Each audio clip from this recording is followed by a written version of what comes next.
है, क्यों होता है? noble gas. Because it is a noble gas. Is that the reason which I have told yesterday?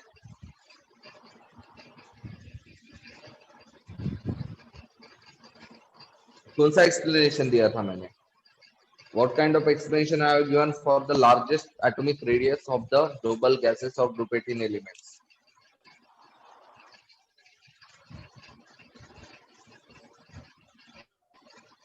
बताइए भाई।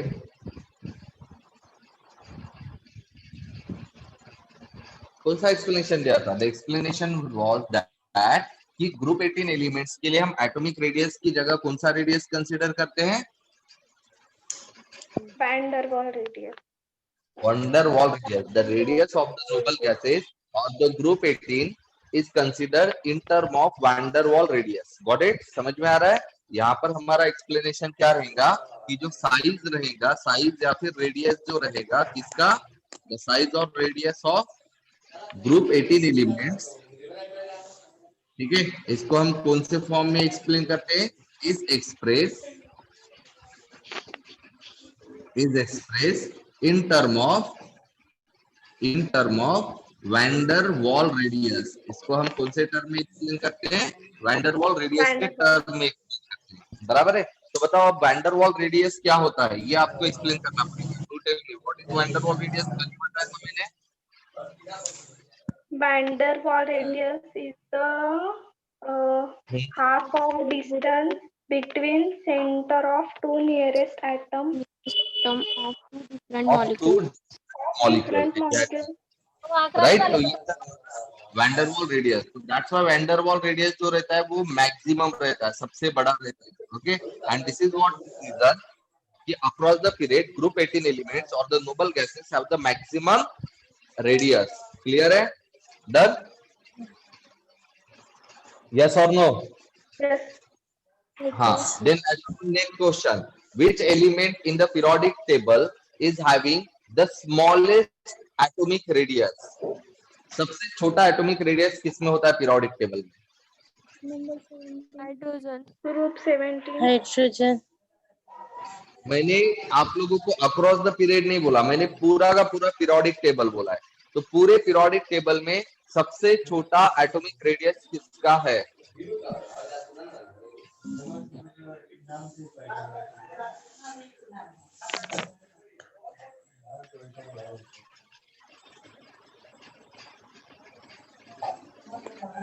सबसे छोटा एटॉमिक रेडियस किसका है पूरे के पीरियोडिक टेबल में?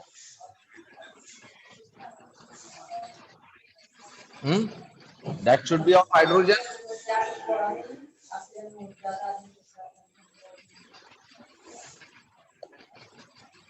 Should be of hydrogen ना?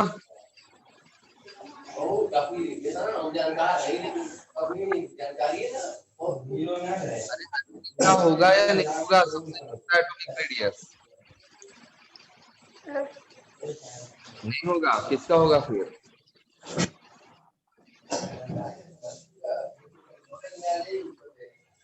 ग्रुप 17। ग्रुप 17 का होगा। तो ग्रुप 17 में तो आपके बहुत सारे एलिमेंट है ना, फ्लोरीन, क्लोरीन, ब्रोमीन, आयोडीन, एस्टेटियन। तो इसमें से किसका सबसे छोटा होगा?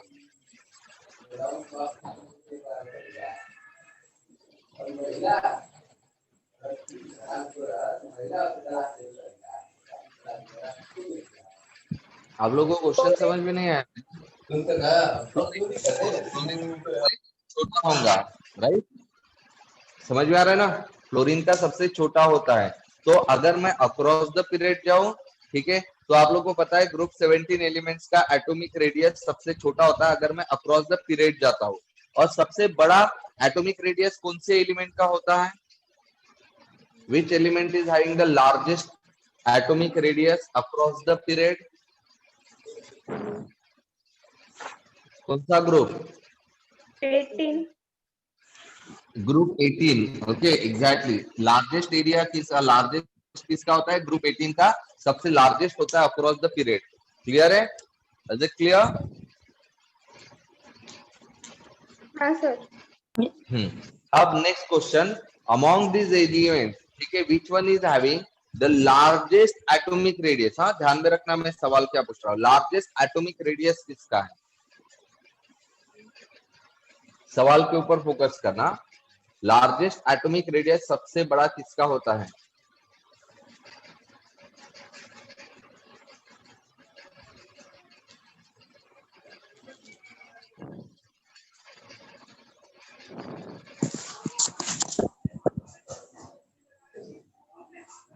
किसका होगा बताइए? Helium. Which one? सॉरी, किसका कहा आपने?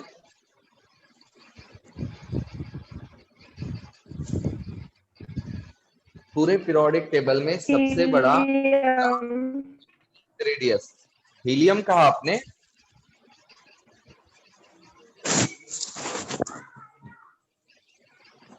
यस और no, just do tell me, आपने हीलियम कहा है?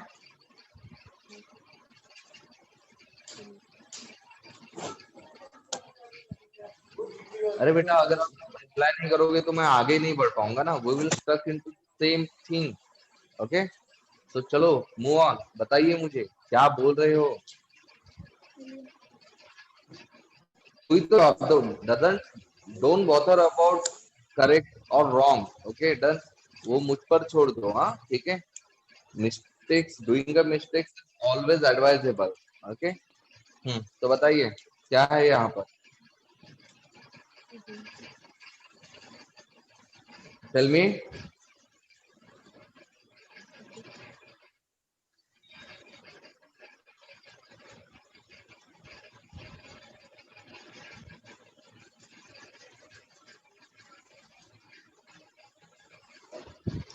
अरे बेटा देखिए, सबसे पहले मैं ही जवाब दे देता हूँ। मैंने आप लोग को सवाल पूछा था कि सबसे लार्जेस्ट एटॉमिक रेडियस किसका है, तो मैं एटॉमिक रेडियस की बात कर रहा हूँ, ठीक है। इससे पहले मैंने जो सवाल पूछा था कि सबसे लार्जेस्ट रेडियस किसका है, ठीक है। अब सबसे इंपॉर्टेंट चीज है कि इन दोनों पर्टिकुलरली सवाल में बहुत ज्यादा डिफरेंस होता है, लार्जेस्ट एटॉमिक रेडियस और लार्जेस्ट रेडियस। अगर मैंने सिर्फ रेडियस कहा हुआ है तो रेडियस में ये सारी की सारी टाइप की रेडियस आ जाएंगे, एटॉमिक, आयोनिक, वैंडरवाल, मेटालिक, कोवैलेंट। और जैसे कि आप लोगों को पता है इन सब में जो सबसे बड़ा होता है वो वैंडरवाल रेडियस होता है, जो कि आप लोगों के नोबल गैसेस में होता है। तो अकॉर्डिंग टू दैट वन, अगर मैं अक्रॉस द पीरियड पूछ लिया होता है ये सवाल, मतलब which is having the largest atomic radius across the period, अगर मैं यहाँ पर अक्रॉस द पीरियड पूछा होता तो इसका जो आंसर रहता था that should be the group 18 elements, वो हमेशा ग्रुप 18 एलिमेंट्स होता। लेकिन अगर यही सवाल मैंने पूछा कि which one is the largest, which one is having the largest atomic radius in periodic table, पूरे के पूरे पीरियोडिक टेबल में लार्जेस्ट एटॉमिक लार्जेस्ट रेडियस किसका है, not atomic radius sorry, largest radius किसका है, तो वैसे टाइम पर आप लोगों का आंसर कहीं ना कहीं रेडॉन आना चाहिए या फिर जेनॉन आना चाहिए, हाँ। क्योंकि समटाइम रेडॉन या जेनॉन, रेडॉन कंसिडर कर सकते हो आप, रेडॉन, ठीक है। तो इसका आंसर रेडॉन आना चाहिए। समझ में आ रहा है आपको, समझ में आ रहा है? बट वही अगर मैंने आप लोग को पूछा कि which one is having the largest atomic radius across the period, मैं सिर्फ एटॉमिक रेडियस बोल रहा हूँ, रेडियस नहीं। आप लोगों को पता है कि ग्रुप 18 के लिए जो हम रेडियस कंसीडर करते हैं वो एटॉमिक रेडियस नहीं रहता है, बल्कि वो कौन सा होता है, वैंडरवाल रेडियस होता है। और मैंने सवाल आप लोगों को एटॉमिक रेडियस के लिए पूछा है। तो अगर मैं अक्रॉस द पीरियड में सबसे बड़ा एटॉमिक रेडियस की बात करता हूँ या पूछता हूँ आपको, तो उसका जवाब क्या होना चाहिए, ग्रुप 1 एलिमेंट्स, बराबर है। क्यों? क्योंकि आप लोग को पता है कि फ्रॉम लेफ्ट टू राइट जो साइज होता है, रेडियस होता है, वो डिक्रीज होता है। इसका मतलब लेफ्ट वाले में जो एलिमेंट रहेगा उसका साइज या उसका रेडियस सबसे बड़ा रहेगा। And this is what the reason कि हमारा आंसर रहेगा कि across the period group 1 element is having the largest atomic radius. Clear है? Is it clear? हाँ या ना? Yes, sir. Okay fine. अब अगर मैंने ये सवाल पूछा कि which one is having the largest atomic radius in periodic table, complete periodic table में सबसे बड़ा लार्जेस्ट एटॉमिक रेडियस, बड़ा एटॉमिक रेडियस किसका है, तो आपको पता है कि पूरे पीरियोडिक टेबल में ग्रुप 1 एलिमेंट्स के सबसे बड़े रहते हैं, और ग्रुप 1 एलिमेंट्स की भी अगर मैं बात कर रहा हूँ मतलब टॉप टू बॉटम, तो सबसे बड़ा किसका होता है इसमें?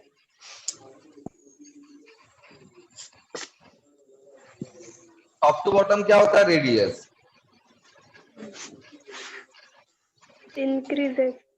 इंक्रीज होता है। तो इनमें से सबसे बड़ा किसका होगा फिर?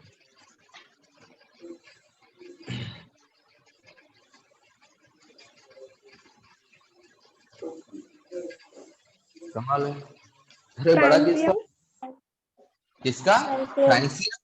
एफआर बराबर है, बट एक्चुअल में एफआर को हम कंसीडर नहीं करते, क्योंकि एफआर जो होता है वो रेडियो एक्टिव एलिमेंट्स होता है, और रेडियो एक्टिव एलिमेंट्स की प्रॉपर्टीज को हम बिल्कुल भी कंसीडर नहीं करते हैं। तो on the basis of that सबसे बड़ा एटॉमिक रेडियस किसका होना चाहिए हम लोगों का?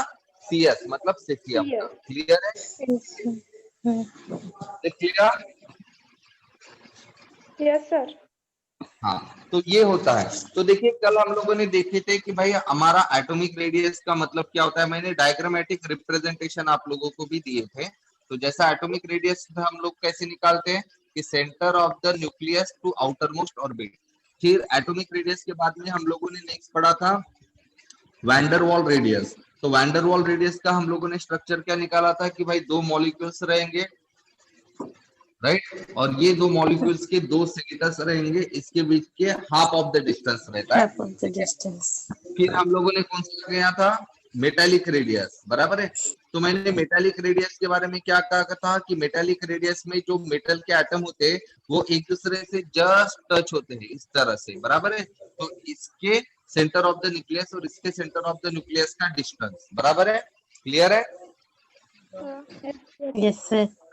ये हाफ ऑफ द होता है, हाँ, दोनों भी टाइम पर। और फिर हम कल लोग बात कर रहे थे कोवेलेंट रेडियस की, जहां पर हमारा डिस्कशन जो था वो अधूरा रह गया था। सही है? तो कल मैंने आप लोग को बताया था कि भाई कोवेलेंट रेडियस क्या होता है। तो कोवेलेंट रेडियस जो होता है वो कोवेलेंट कंपाउंड में दिखाई देता है। कोवेलेंट रेडियस हम जनरली कब कंसीडर करते हैं? जब हमारा कंपाउंड कौन सा होता है? कोवेलेंट कंपाउंड होता है। समझ में आ रहा है आपको? Yes sir. वैंडरवॉल रेडियस हम कब कंसीडर करते हैं? जब हमारा एलिमेंट कौन सा होता है?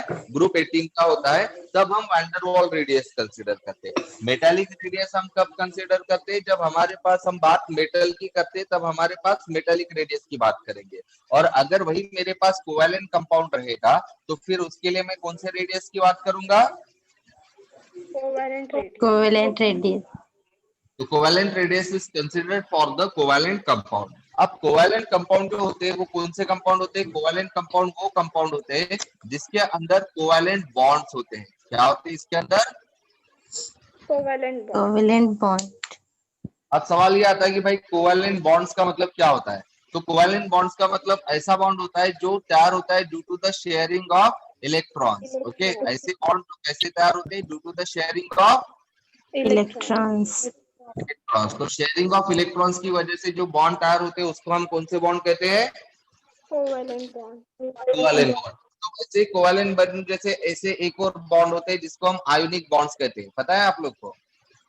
ठीक है, जैसा आप लोगों को पता है कोवेलेंट बॉन्ड्स अगर रहेंगे कंपाउंड में तो उस कंपाउंड को हम कौन सा कंपाउंड कहते हैं? कोवेलेंट बॉन्ड अगर रहे हमारे कंपाउंड में तो उस कंपाउंड को हम कौन सा कंपाउंड कहते हैं? Covalent compound. तो वैसे आयनिक बॉन्ड अगर रहेंगे तो उस कंपाउंड को हम क्या कहेंगे? Ionic compound. Very good, ionic compound कहेंगे। ओके, तो जैसे आप लोग को पता है कि कोवेलेंट बॉन्ड कैसे तैयार हो रहे हैं? Pairing of electrons. वैसे आयोनिक बॉन्ड कैसे तैयार होते हैं? Pairing of electrons. Exchange of electron, मतलब आइदर लूजिंग, मतलब एक चीज क्या करेगा? अपना इलेक्ट्रॉन लूज करेगा और दूसरे स्पीशीज अपने एक इलेक्ट्रॉन को गेन करेगा। मतलब सिंपली वो एक्सचेंज ऑफ इलेक्ट्रॉन करते हैं। समझ में आ रहा है? समझ में आ रहा है आपको? Yes sir. हाँ, तो जैसे अभी हम जरा कोवेलेंट बॉन्ड कैसे तैयार होते हैं इसके बारे में एग्जांपल देख लेते। तो कल मैं डिस्कस कर रहा था एग्जांपल जैसे फॉर्मेशन ऑफ HCl। ओके, तो हाइड्रोजन क्लोराइड जो होता है ये कोवैलेंट कंपाउंड है। कोवैलेंट कंपाउंड है मतलब ये वाला कंपाउंड कैसे तैयार होगा? By forming the covalent bond. अब कोवैलेंट बॉन्ड कैसे तैयार होता है? शेयरिंग ऑफ इलेक्ट्रॉन्स की वजह से। तो अब ये शेयर कैसे करता है ध्यान दीजिए। तो कल हमने देखा था कि भाई हाइड्रोजन जो एटम होता है उसका इलेक्ट्रॉनिक कॉन्फ़िगरेशन एटॉमिक नंबर 1 होता है, तो इलेक्ट्रॉनिक कॉन्फ़िगरेशन सिर्फ 1 होता है, राइट। और इसका अगर मैं डायग्रामेटिक और क्लोरीन की बात कर लेते हैं, क्लोरीन क्या हुआ बेटा?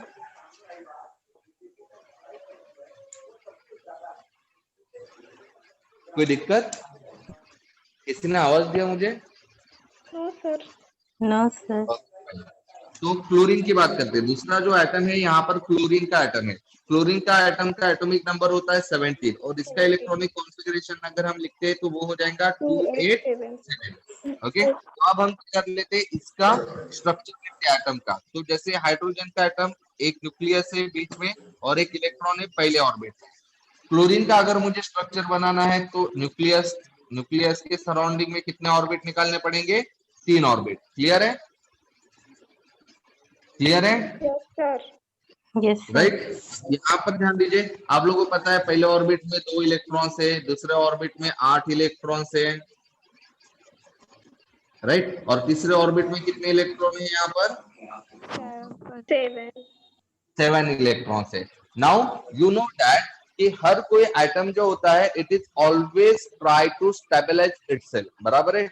दुनिया में कोई भी चीज जो होती है खुद को हमेशा स्टेबल करने की कोशिश करते हैं। बस स्टेबिलिटी के मीनिंग हर एक चीज के लिए अलग अलग होते हैं। जैसे आप लोगों के लिए भी कहा जाता है कि मुझे दुनिया में मुझे अपने लाइफ में स्टेबल होना है। अगर ये चीज मैंने कही कि भाई मुझे लाइफ में स्टेबिलिटी चाहिए, तो मुझे मेरे लाइफ में स्टेबिलिटी कब आ सकती है बताइए? जब मुझे अच्छा जॉब मिलेगा तभी, जब मेरे पास पैसे रहेंगे तभी। सही है ना? सही है?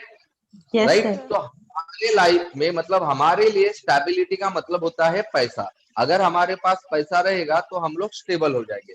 तो वैसे एटम्स के लिए भी स्टेबल होने के लिए रिक्वायरमेंट होता है, और वो रिक्वायरमेंट क्या होता है आपको पता है? क्या होता है? एटम की स्टेबिलिटी का रिक्वायरमेंट क्या होता है? Completion of octet. भाई उसको क्या करना होता है? अपनी ऑक्टेट को कंप्लीट करना कंप्लीट होता है। करने। ऑक्टेट का मतलब क्या होता है? ऑक्टेट का मतलब होता है कि उसका जो आउटर मोस्ट ऑर्बिट होता है वो कैसा होना चाहिए? कंप्लीटली फिल्ड होना चाहिए। ऑक्टेट का मतलब ही क्या होना चाहिए? उसका आउटर मोस्ट ऑर्बिट कैसा होना चाहिए? कंप्लीटली फिल्ड होना चाहिए। बराबर है। तो जब किसी भी एटम का outer most orbit completely filled रहेगा तो वो एटम क्या हो जाएगा? स्टेबल हो जाएगा। तो यहाँ पर अभी अगर हम बात कर लेते हैं हाइड्रोजन की, तो हाइड्रोजन में हमारे पास सिर्फ एक ही इलेक्ट्रॉन है। बराबर है, राइट। और ये इसका पहला ही ऑर्बिट है। और आपको पता है कि फर्स्ट ऑर्बिट में मैक्सिमम कितने इलेक्ट्रॉन जा सकते हैं? 2 इलेक्ट्रॉन, राइट। लेकिन इसमें 2 की जगह कितने इलेक्ट्रॉन है? 1। राइट। तो इसका मतलब अगर इसको स्टेबल करना है तो इसको कितने इलेक्ट्रॉन की जरूरत पड़ेगी? 1 इलेक्ट्रॉन की जरूरत पड़ेगी, और तब जाकर इसके आउटर मोस्ट ऑर्बिट में 2 इलेक्ट्रॉन होंगे। सही है। अब इसी तरह से क्लोरीन की बात करो, तो क्लोरीन के आउटर मोस्ट ऑर्बिट में कितने इलेक्ट्रॉन है? 7। और आपको भी पता है कि क्लोरीन एटम अब कब पर्टिकुलरली स्टेबल होगा? जब उसका आउटर मोस्ट ऑर्बिट कैसा होगा? कंप्लीट होगा। कंप्लीटली। तो outer most orbit completely field होना मतलब उसके आउटर मोस्ट ऑर्बिट में कितने इलेक्ट्रॉन्स चाहिए? लेकिन इसके पास कितने हैं? 7। मतलब 5 बनाने के लिए इसको भी कितने इलेक्ट्रॉन्स की जरूरत है? 1। 1 इलेक्ट्रॉन की जरूरत है। तो अल्टीमेटली यहाँ पर क्या करेगा? कंसिडर कीजिए कि अगर हम लोगों ने ये कहा कि भाई हाइड्रोजन एटम ने अगर एक इलेक्ट्रॉन क्लोरीन को दे दिया, बराबर है, डन। तो आप लोगों के क्लोरीन में कितने इलेक्ट्रॉन्स हो जाएंगे? फिर 1 हो जाएगा। मतलब क्लोरीन का आउटर मोस्ट ऑर्बिट कैसा हो जाएगा? कंप्लीट मतलब ये वाला एटम स्टेबल हो गया। हो जाएगा। लेकिन फिर आप लोगों के हाइड्रोजन के पास कितने इलेक्ट्रॉन बचेंगे? 0। 0। तो ये स्टेबल होगा क्या? फिर No. No. नहीं होगा। तो मतलब ये हाइड्रोजन एटम अपना इलेक्ट्रॉन दे पाएगा क्या क्लोरीन को? No. नहीं। नहीं।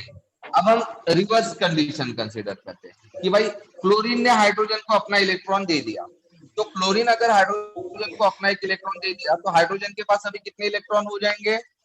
2. 2. दो। राइट, तो दो होने की वजह से फिर ये वाला एटम जो रहेगा वो स्टेबल हो जाएगा, Yes. बराबर है। बट क्लोरीन के साथ 7 इलेक्ट्रॉन थे और 7 में से इसने एक इलेक्ट्रॉन दे दिया, तो अब क्लोरीन के पास कितने इलेक्ट्रॉन बचेंगे आउटर मोस्ट शेल में? 6. 6. 6। राइट, और 6 अगर रहेगा तो ये स्टेबल होगा क्या? No, sir. No. नहीं होगा। मतलब ये अपना इलेक्ट्रॉन देगा क्या हाइड्रोजन को? No, sir. नहीं। तो फिर ऐसे सर्कमस्टेंसेस में फिर क्या ऑप्शन है? तो भाई ऐसे सर्कमस्टेंसेस में एक ही ऑप्शन है कि ये दोनों भी अपना एक एक इलेक्ट्रॉन, क्योंकि इसको भी एक इलेक्ट्रॉन की जरूरत है और इसको भी एक इलेक्ट्रॉन की जरूरत है, तो ऐसे सर्कमस्टेंसेस में ये दोनों भी चीज क्या करेंगे, दोनों भी एटम क्या करेंगे, अपने एक एक इलेक्ट्रॉन को आपस में शेयर कर लेंगे। समझ में आ रहा है? Yes. राइट, तो वैसे वो शेयर कैसे करते हैं? तो ध्यान दीजिए, इलेक्ट्रॉन शेयरिंग का भी एक तरीका होता है। हाँ, डन।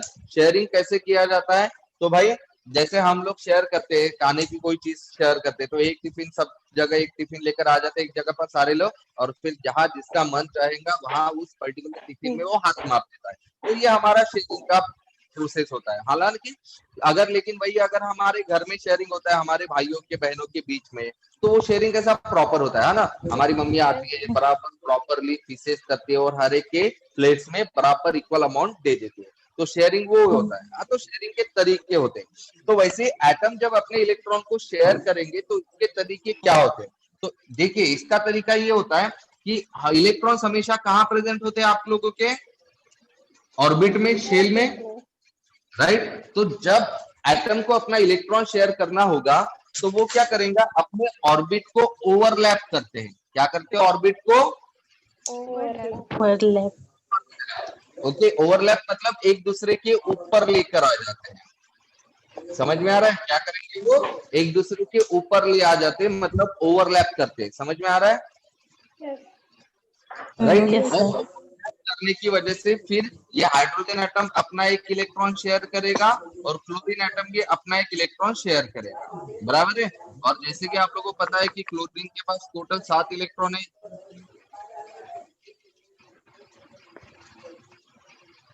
ठीक है।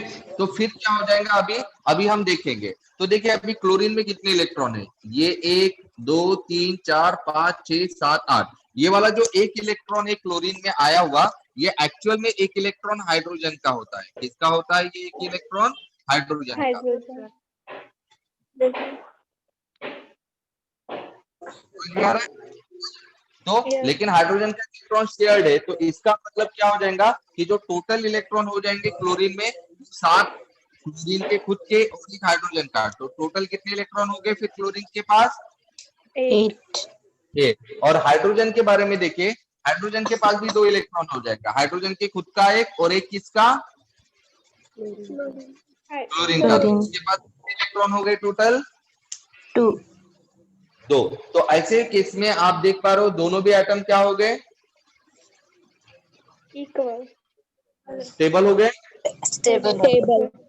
राइट। हाइड्रोजन के पास भी 2 इलेक्ट्रॉन आ गए और क्लोरीन के एटम के पास भी 8 इलेक्ट्रॉन आ गए, मतलब दोनों भी स्टेबल हो गए। तो इस Stable तरह हो से गए। stable होते हैं। तो कोवेलेंट कंपाउंड इस तरह से तैयार होता है, जैसे sharing Not of clear, electron sir. की वजह। हाँ, Not clear. Not clear, why? मतलब where you got confusion here? Sir, repeat. हाँ, definitely I will repeat, but what particular portion or what particular thing I have to repeat? Sir, hydrogen and chlorine का combination. देखिए आप लोग को ये तो समझ में आ जाएगा ना कि regarding the stability of hydrogen atom and chlorine atom, Yes, Yes. sir. Have you got this concept? Hydrogen atom कब स्टेबल होगा? जब उसके पास 2 इलेक्ट्रॉन होंगे. If he is having the 2 electrons in its shell. And when will the chlorine atom will be stable? 8 electron. when if it is having the 8 electron in its outermost shell, बराबर है? Done. So as I told you कि अगर हम यहाँ पर बात exchange की करेंगे, मतलब कंसिडर करो कि हाइड्रोजन एटम अगर अपना एक इलेक्ट्रॉन क्लोरीन को दे दे, तो क्लोरीन के पास कितने इलेक्ट्रॉन हो जाएंगे? 8 8 इलेक्ट्रॉन, मतलब क्लोरीन एटम स्टेबल हो गया। हो जाएगा। बट हाइड्रोजन एटम के पास कितना इलेक्ट्रॉन बचेगा अगर वो एक इलेक्ट्रॉन दे देगा तो? 1 0. 0 0। तो फिर हाइड्रोजन एटम स्टेबल रहेगा क्या? No No. सर, नहीं, मतलब हाइड्रोजन एटम अपना इलेक्ट्रॉन देगा क्या क्लोरीन को? No sir, No. नहीं। वैसे अगर क्लोरीन अपना एक इलेक्ट्रॉन हाइड्रोजन एटम को दे देगा, तो हाइड्रोजन एटम के पास कितने इलेक्ट्रॉन होंगे फिर? 2. 2 2। मतलब हाइड्रोजन एटम स्टेबल, हो जाएगा। हो जाएगा। हो जाएगा. बट क्लोरीन के पास फिर कितने इलेक्ट्रॉन बचेंगे अगर वो अपना एक इलेक्ट्रॉन दे 6 7 देगा? 7 के पहले 7 में से एक इलेक्ट्रॉन अगर दे देगा तो कितने बचेगा? 6 6 बचेगा। अगर 6 इलेक्ट्रॉन बचेगा मतलब क्लोरीन एटम स्टेबल होगा या अनस्टेबल? अनस्टेबल।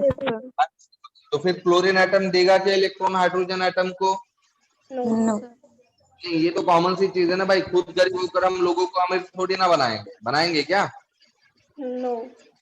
नहीं, तो ये यहाँ से तो फिर इसके लिए ऑप्शन क्या होगा? ये दोनों भी अपने इलेक्ट्रॉन को शेयर कर देंगे। क्या कर देंगे? दोनों भी इलेक्ट्रॉन को शेयर कर देंगे। समझ में आ रहा है?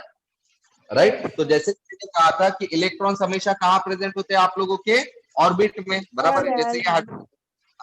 जैसे ये हाइड्रोजन का एटम है और ये हाइड्रोजन के ऑर्बिट है पहला वाला, और उस ऑर्बिट में ये इलेक्ट्रॉन है। सही है? क्लियर है? Yes.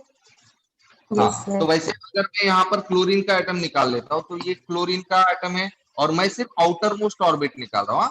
कौन सा orbit? Outer most orbit. Outer outer most most orbit electron है क्लोरीन के 7। Right, done. तो अब ये क्या करना है? इन लोगों को अपने इलेक्ट्रॉन को शेयर करना है। तो इलेक्ट्रॉन को शेयर करने के लिए इन लोगों को क्या करना पड़ेगा? ये जो ऑर्बिट है, क्योंकि इलेक्ट्रॉन किसमें प्रेजेंट है? Orbit. ऑर्बिट में। तो इलेक्ट्रॉन को शेयर करने के लिए इनको अपने ऑर्बिट को ओवरलैप करना पड़ेगा। किसको ओवरलैप करना पड़ेगा? ऑर्बिट को ओवरलैप। ओवरलैप मतलब एक के ऊपर एक लाना। जैसे हम लोग हाथ को अगर ये करना है तो हम लोग ऐसे लेकर आ रहे हैं ना, that is called as overlapping. समझ में आ रहा है? यस सर, यस तो ये होता है ओवरलैपिंग। तो फिर इनको क्या करना पड़ेगा? ओवरलैपिंग करना पड़ेगा। तो ओवरलैपिंग जब ये करेंगे, ठीक है, तो क्या हो जाएगा? ये हाइड्रोजन का एटम का ऑर्बिट और ये क्लोरीन के एटम का ऑर्बिट ओवरलैप हो गया। Yes. Overlap, got it? ये हाइड्रोजन का इलेक्ट्रॉन और अब क्लोरीन के 7 इलेक्ट्रॉन। ये 1 2 3 4 5 6 और एक 7 निकालना पड़ेगा। यहाँ निकाल देता हूँ। ठीक है? क्लियर है? यस सर, हाँ। तो अब ये ओवरलैप हो गया और इन्होंने ओवरलैप करके अपने इलेक्ट्रॉन को क्या कर लिया? ओवरलैप ओवरलैप किसको किया? Orbit. ऑर्बिट ऑर्बिट को। और शेयर क्या किया? शेयर क्या किया इन्होंने? इलेक्ट्रॉन। ध्यान इलेक्ट्रॉन्स में रखना, शेयरिंग ऑफ इलेक्ट्रॉन्स कैसे होता है? Due to the overlapping of orbitals. Got it? अगर आप लोगों को किसी ने पूछ लिया कि भाई एटम्स जो होते हैं अपने इलेक्ट्रॉन्स को शेयर कैसे करते हैं, तो इसका जवाब क्या रहेगा? By overlapping of orbit. Orbit. समझ में आ रहा है? Yes Yes. राइट। तो ओवरलैपिंग ऑफ ऑर्बिट की वजह से इलेक्ट्रॉन शेयर हो गए और इलेक्ट्रॉन शेयर होने की वजह से अभी दोनों के दोनों एटम स्टेबल हो गए, क्योंकि हाइड्रोजन एटम में भी अभी 2 इलेक्ट्रॉन हो गए। Yes. यस सर एक खुद हाइड्रोजन का एक और दूसरा किसका? क्लोरीन क्लोरीन क्लोरीन का। हाइड्रोजन के पास 2 हो गए। ठीक उसी तरह से क्लोरीन के पास भी 8 इलेक्ट्रॉन हो गए। Yes. यस 7 खुद क्लोरीन के और एक किसका?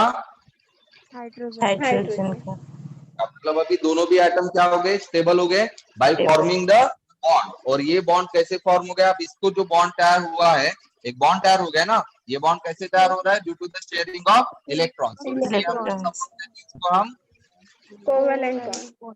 कोवैलेंट बॉन्ड, बराबर है। तो अब ये बात करते हैं कि कोवैलेंट बॉन्ड में जो हम रेडियस कंसीडर करते हैं, उस रेडियस को हम कौन सा रेडियस कहते हैं? तो कोवैलेंट बॉन्ड में कौन सा रेडियस कंसीडर किया जाता है, या कोवैलेंट कंपाउंड में कौन सा रेडियस कंसीडर किया जाता है? कोवैलेंट। कोवैलेंट। तो अब कोवैलेंट रेडियस कैसे रहेगा, तो कोवैलेंट रेडियस कैसे रहेगा, ये एक एटम और ये दूसरा एटम, ये ओवरलैप होते हैं ना कोवैलेंट बॉन्ड में एटम, Yes. राइट। तो अब यहां से लेकर यहां तक का डिस्टेंस क्या आ रहा है आपको? हाँ सर। डन। तो ये होगा कोवैलेंट रेडियस। अब हम बात करते हैं हमारे